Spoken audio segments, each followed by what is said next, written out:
royalti 1 juta, rewardnya akan kena. Itu yang akan Bapak Ibu dapat. Namun demikian, kalau Bapak Ibu ingin sumber penghasilannya jauh lebih besar, saran saya adalah, ya kalau Bapak Ibu bicara jangka panjang bukan jangka pendek, saran saya adalah 40 vouchernya ini nggak usah dijual. Tapi kalau pengen jual, ya 40 hak usahanya ini jangan sampai ada yang dirubah atau dijual. Tapi kalau pengen jual vouchernya aja kalau ketemu orang yang tertarik ibadahnya, ya. Kalau nggak dijual berarti apa? Ditahan semua hak usahanya. Lalu kalau ada orang masuk bagaimana? Serahkan semuanya ke perusahaan, transfer semuanya ke perusahaan, lalu dipasang di paling bawah. Begitu dipasang di paling bawah sini, maka ini akan terjadi, ini akan dapat. Berikutnya ini berkembang, ini akan dapat. Berikutnya ini akan dapat, ini akan dapat. Maka ini akan masuk ke semua. Ini siapa, ini siapa, ini siapa, ini masih Bapak Ibu semua. Ya, sehingga sumber penghasilan Bapak Ibu akan lebih besar, rewardnya juga akan 40 kalinya. Dan ini Bapak Ibu ya, sama dengan Bapak Ibu punya perusahaan, betul ya. Nah, saya berani mengambil paket 40. Waktu itu alasannya apa? Saya ingin berbagi Bapak Ibu. Alasan saya waktu saya berani mengambil paket 40 simpel aja, sama seperti kebanyakan orang rata-rata. Kebanyakan orang rata-rata ketika dia ingin mengambil usaha, pertama kali yang dipertimbangkan adalah faktor risiko. Betul kan? Bagaimana dengan risikonya? Ya, saya sederhana saja Bapak Ibu. Jadi saya berhitung simpel aja. Kalau saya punya uang 44.250.000, kemudian saya simpan di bunga deposito bank, ya, perhitungannya adalah dalam 1 tahun uang itu berkelipatan berapa? Bunga deposito setahun berapa juga? Dan kalau kita ambil, ya, karena deposito itu nggak boleh diambil, kalau diambil pasti kena penalti, ya. Artinya pasti kita rugi juga, ya. Nah, saya simpel aja. Saya berpikir kalau saya punya uang 44 juta, saya simpan di Armenalika Perdana, ya. Begitu saya simpan di Armenalika Perdana, uang saya ditukar oleh perusahaan dengan surat berharga senilai 140 juta, 140 juta 500, sudah hampir 100 juta nilainya tambah, ya. Nah kemudian bagaimana dengan resikonya? Ya, voucher uang yang kita simpan ditukar dengan voucher dan vouchernya tidak ada masa kedaluarsanya, tidak ada masa expire-nya, berlaku selama-lamanya. Ini yang menyebabkan saya berani Bapak Ibu. Nah yang kedua, ya, setiap orang usaha pasti bicara balik modal, break even point. Bagaimana dengan potensi balik modalnya? Tadi ceritakan, kalau kita menemukan 13 orang yang berniat ingin ibadah, ya berarti 3 juta setengah kali 13, 45 juta. Modal kita sudah kembali. Padahal untuk kembali modal, perhitungannya apa?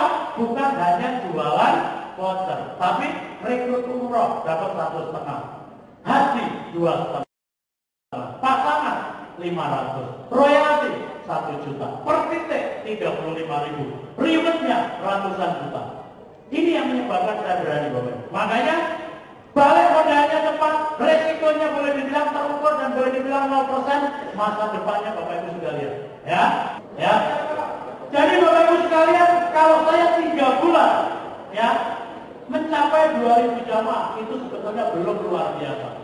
Bayangkan 3 bulan tembus 2.000 jamaah, saya dinobatkan dari yang tercepat. Peraih event tercepat itu 3 bulannya baru 2.000. Artinya apa? Duplikasinya belum normal. Kenapa? Karena waktu itu kan support sistemnya belum ada. Nah sekarang Bapak Ibu menjalankan usaha ini, support sistemnya sudah disiapkan. Saya yakin dan percaya 4.900 ini, kalau Bapak Ibu konsisten lakukan dalam waktu 3 bulan Bapak Ibu akan dapatkan.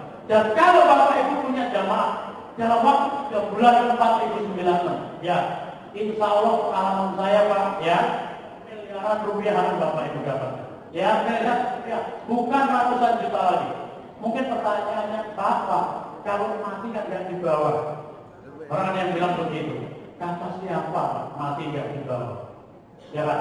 Hidup ini Pak, ya Allah jangan ngoyo, dia bilang gitu. Hidup itu seperti air mengalir dan begitu loh Pak. Jangan ngoyo. Ada yang bilang begitu. Bapak Ibu sekalian, kalau kita lihat, ya orang ada yang mengatakan hidup ini mengalir saja Pak. Ya, Bapak Ibu, hidup biasa, hidup ini mengalir. Nah, saya mau tanya, biasanya air mengalir kemana Bapak Ibu? Air mengalir ke tempat yang lebih rendah dan biasanya ujung-ujungnya comberan. Benar kan? Jadi siapa hidupnya seperti air mengalir, tidak jauh dengan masuk ke comberan. Mau nggak? Ya kan? Jadi jangan hidupnya mengalir Bapak Ibu ya. Banyak orang lain yang harus kita tolong. Melalui perantara usaha ini, Bapak Ibu bisa menolong orang lain. Bapak Ibu banyak berarti untuk orang lain. Ya, jadi jangan pernah berpikir besok kalau mati nggak dibawa. Ya, di jalan Allah minimal dimulai dengan 3,5 juta. Saya ingin bertanya kepada Bapak Ibu sekalian, siapa di antara Bapak Ibu sekalian yang siap-siap di jalan Allah dengan mulai 3,5 juta? Silakan angkat tangan. Saya ingin melihat keberanian Bapak Ibu untuk siap di jalan Allah. Saya ingin lihat. Coba buktikan Bapak Ibu sekalian. Coba buktikan. Coba buktikan. Mari kita lihat para syuhada, ya, para pejuang-pejuang Islam menegakkan panji-panji Islam.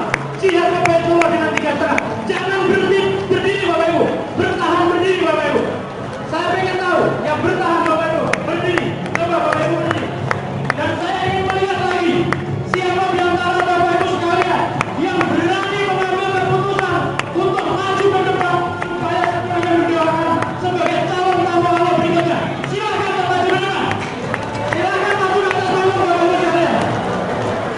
Saya ingin mendengar kepada Bapak Ibu sekalian supaya apa? Para pengundang Anda bisa segera membantu. Kuncinya adalah di niat Bapak Ibu. Uang adalah nomor sekian, yang paling penting kemauan dulu. Allah akan membuka jalannya Bapak Ibu sekalian.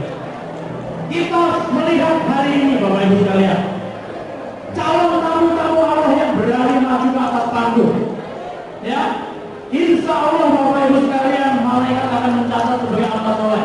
Niat tulus Bapak Ibu sekalian akan dicatat.